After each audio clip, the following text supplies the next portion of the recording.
তুমি ছাড়া তো আমাদের আর কেউ নাই, তুমি ছাড়া তো আমার আর কেউ নাই। আল্লাহ গো, তুমি যদি মাফ না করো কে আমাকে মাফ করবে? তুমি যদি মাফ না করো কে আমাকে মাফ করবে?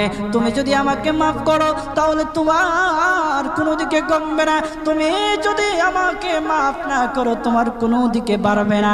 আল্লাহ গো, তুমি আমাকে মাফ করে দাও। সারাটা জীবন অন্যায় কাজ করেছি, সারাটা জীবন নাফরমানি করেছি, আমার কাছে কালেমার দাওয়াত কম আসে নাই, আমার কাছে কালেমার দাওয়াত কম আসে নাই, আমাকে লোকেরা কম বোঝায় নাই। ওগো আল্লাহ, তুমি আমাকে মাফ করে দাও।